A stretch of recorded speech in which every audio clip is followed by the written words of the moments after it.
잠언 4장 20절에서 27절 말씀. 내 아들아, 내 말에 주의하며 내가 말하는 것에 내 귀를 기울이라. 그것을 내 눈에서 떠나게 하지 말며 내 마음속에 지키라.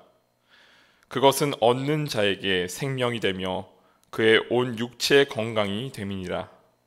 모든 지킬 만한 것 중에 더욱 내 마음을 지키라.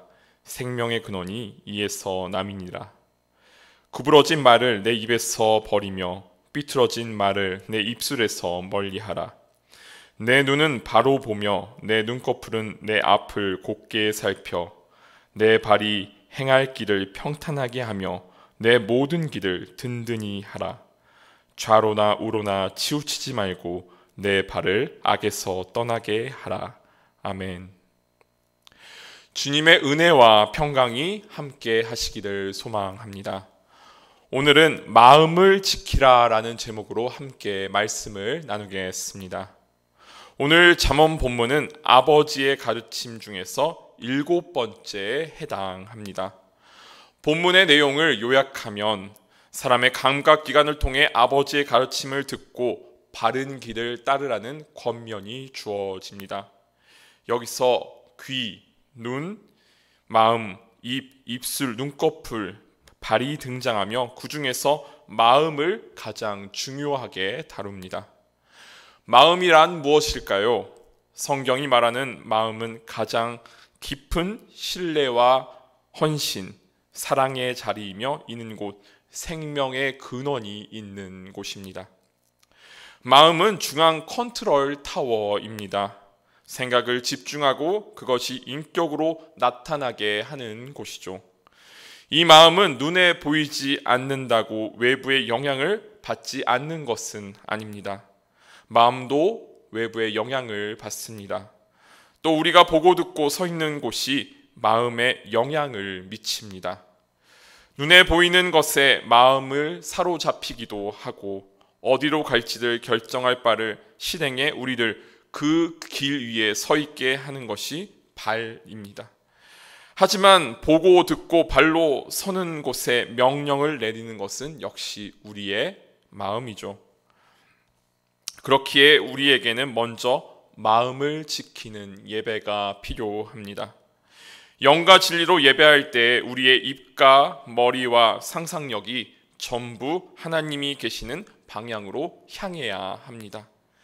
그럼 하나님이 계시는 방향으로 우리의 마음을 계속 나아가게 하고 그 마음을 지키는 것이 무엇인지 세 가지로 나누어서 살펴보도록 하겠습니다. 먼저 첫 번째, 마음을 지킨다는 의미는 어떤 상황에서도 우리를 향하신 하나님의 구원에 대한 희망을 잃지 않는 것입니다. 인간이 때로는 못할 것이 없고 자연도 넉넉히 이길 수 있을 것 같이 의기양양할 때가 있습니다. 하지만 한편으로 거대한 자연 앞에서 인간의 노력과 시도가 얼마나 부질없고 또 제한적인지를 깨닫게 될 때도 있습니다. 2020년 9월 울릉도에는 태풍 마이삭이 덮쳤습니다. 울릉도는 섬이다 보니 큰 폭풍이나 또 태풍으로부터 섬을 지키기 위해 아파트 2층에서 3층 정도 되는 높이에 20톤이 넘는 테트라포트라고 불리는 거대한 구조물로 짜여진 방파제로 섬의 주요 시설과 항구를 보호합니다. 그런데 그 중에 200m 구간이 붕괴되었습니다. 심지어 이 거대한 테트라포트가 장난감처럼 인근 도로에 굴러다니는 것을 당시 뉴스 보도를 통해 목격할 수 있었습니다. 인간이 자연 앞에서 얼마나 작은 존재인지를 느끼게 하는 사건이었습니다. 이런 막연함을 느끼게 하는 것은 비단 자연에서뿐만 느껴지는 것은 아닙니다.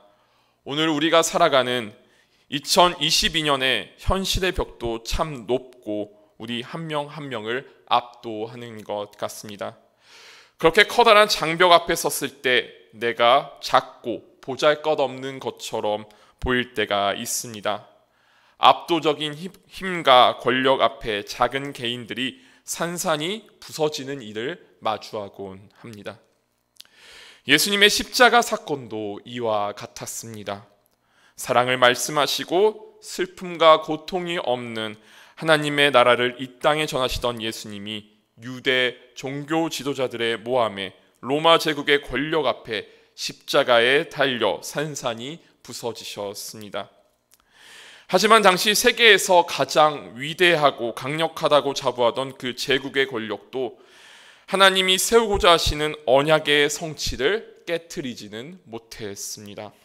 그것뿐입니까? 예수님이 승천하시고 난 뒤 70년경에는 그 거대하고 웅장한 위용을 자랑하던 예루살렘의 성전이 파괴되었습니다. 수백 년 동안 그곳에서 유대교 성전의 전통과 역사의 산실로 여겼던 성전이 무너지는 순간을 본 많은 사람들은 절망과 슬픔을 느꼈을 것입니다.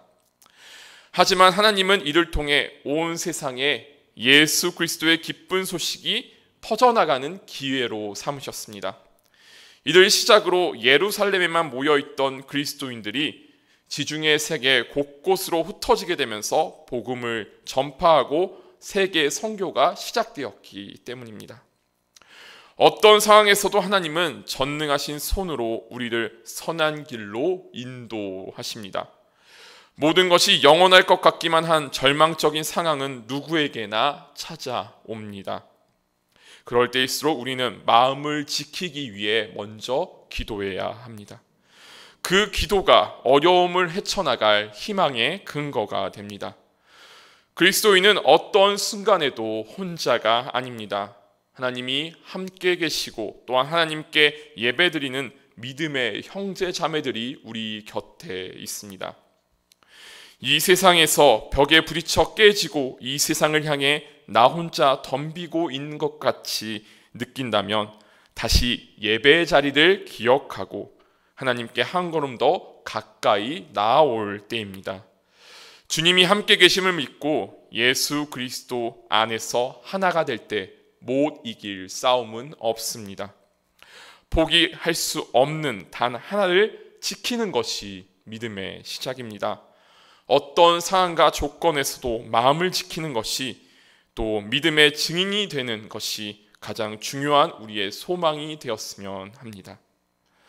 두 번째로 마음을 지킨다는 것은 하나님의 말씀에 순종한다는 것입니다. 전래동화의 청개구리 아들과 어머니 이야기를 모두 다 잘 알고 계실 겁니다. 생전에 어머니 말을 듣지 않았던 청개구리가 어머니의 말에 반대로만 행동하자 어머니는 죽으면서 청개구리에게 자신을 물가에 묻어달라고 유언을 합니다. 물가에 시신을 묻는다는 건 사실 말도 안 되는 일이죠. 그런데 어머니의 마지막 유언을 그 아들 개구리가 따르기로 합니다. 그래서 비가 오는 날이면 어머니 시신이 떠내려갈까 봐 비가 올 때마다 그곳에서 청개구리가 운다는 것이 이 동화의 내용입니다. 이렇게 우리는 나의 삶의 방식과 관점에 맞춰 말씀을 나름대로 해석합니다. 이것은 맞는 것인지 저것이 맞는 것인지 다른 의도는 없는지 내게 유리한 해석이 무엇인지 궁금해하고 의심을 품기도 합니다. 그런 생각의 소용돌이 속에 빠질 때는 로마서 7장의 사도 바울의 고백을 한번 떠올려 보았으면 합니다. 내가 행하는 것을 내가 알지 못하노니 곧 내가 원하는 것을 행하지 아니하고 도리어 미워하는 것을 행함이라. 만일 내가 원하지 아니하는 그것을 행하면 내가 이로써 율법이 선한 것을 시인하노니 이제는 그것을 행하는 자가 내가 아니요 내 속에 거하는 죄니라. 사도 바울의 고백처럼 우리 마음 안에는 작은 균열들이 있습니다. 하지 말라고 하면 더 하고 싶고 하라고 하면 하기 싫은 것들입니다. 그런데 한편으로 법에 갇혀 법만 너무 지키려고 해도 생기는 문제들도 있습니다. 마태복음 20장에서 예수님이 포도원의 품꾼에 대해서 하신 말씀입니다. 포도원 주인은 일찍 온 사람들에게도 일당을 지불하고 일이 거의 끝나가는 시점에 온 사람에게도 똑같은 액수의 보수를 지급합니다. 누구는 더 많이 일하고 누구는 더 적게 일하고 같은 보수를 받게 된 것이죠. 다들 계약을 잘 지켰는데 그 안에서 갈등이 생깁니다. 또 누가복음 15장에서 돌아온 탕자에 대해 말씀하신 것에도 이런 균열이 느껴집니다. 부자 아버지에게 두 아들이 있었습니다. 그런데 둘째 아들이 아버지의 유산을 미리 받아서 먼 지역에서 방탕하게 살다가 전 재산을 탕진하고 다시 아버지의 집으로 돌아옵니다. 아버지는 그 아들을 기뻐 맞이하지만 큰 아들은 이를 못마땅하게 생각합니다. 자기는 지금까지 법을 잘 지키고 살았다는 것이죠. 이런 율법의 테두리는 그 안에서 머물러 있던 원래 의도와 마음을 잃어버리고 원한과 질투심을 품게 하기도 합니다. 그런 점에서 마음을 지킨다는 것은 법과 규칙의 본질이 있는 것이 아닙니다. 그보다 먼저 하나님을 사랑하고 하나님과 연결을 중요하게 여기며 사는지가 더 중요한 사실입니다. 이것을 두고 고린도전서 13장에서 바울은 사랑에 대해 다음과 같이 이야기를 전합니다. 내가 사람의 방언과 천사의 말을 할지라도 사랑이 없으면 소리나는 구리와 울리는 꽹과리가 되고 내가 예언하는 능력이 있어 모든 비밀과 모든 지식을 알고 또 산을 옮길 만한 모든 믿음이 있을지라도 사랑이 없으면 내가 아무것도 아니요 내가 내게 있는 모든 것으로 구제하고 또 내 몸을 불사르게 내줄지라도 사랑이 없으면 내게 아무 유익이 없느니라. 사랑은 오래 참고 사랑은 온유하며 시기하지 아니하며 사랑은 자랑하지 아니하며 교만하지 아니하며 무례히 행하지 아니하며 자기의 유익을 구하지 아니하며 성내지 아니하며 악한 것을 생각하지 아니하며 불의를 기뻐하지 아니하며 진리와 함께 기뻐하고 모든 것을 참으며 모든 것을 믿으며 모든 것을 바라며 모든 것을 견디느니라. 자격 없는 자에게 주어진 은혜, 포도원 품꾼의 비유, 돌아온 탕자의 비유, 모두 나를 어디에 위치시키고 하나님의 사랑을 바라보는가에 따라 그 시선과 태도가 달라집니다. 나는 가장 이른 시간부터 나와서 일한 일꾼입니까? 아니면 가장 마지막에 도착한 일꾼입니까? 내가 가장 먼저 일을 시작한 사람이라고 생각하면 모든 것이 불만족스럽고 마음에 원망이 가득 차오릅니다. 반면에 내가 가장 늦게 도착한 사람이라는 것을 깨닫게 되면 모든 것이 감사가 되고 가난한 마음이 됩니다. 천국의 기쁨은 바로 이 가난하고 낮은 마음에 임합니다. 마음을 지키는 것은 하나님의 말씀에 순종하는 것입니다. 나에게 명령하는 수많은 목소리 중에서 하나님의 말씀을 분별하여 그 목소리만을 따르는 것입니다. 그 음성을 따라 하나님과 더 가까워지고 종국에는 하나님과 온전히 만나게 됩니다. 순종은 멀리 있지 않습니다. 마음을 지키고 하나님의 음성을 쫓아 살아가기를 소망합니다. 끝으로 세 번째, 마음을 지킨다는 의미는 기뻐하는 자와 함께 기뻐하고 슬퍼하는 자와 함께 슬퍼하는 것입니다. 한마디로 공감입니다. 공감이란 사실 어찌 보면 너무나 자연스러운 마음의 현상인데 어째서 우리는 공감에 대해서 의식을 좀 해보아야 하는 걸까요? 우리가 무관심이 기본이 되어버린 시대 속에 자가 격리된 채 살고 있기 때문입니다.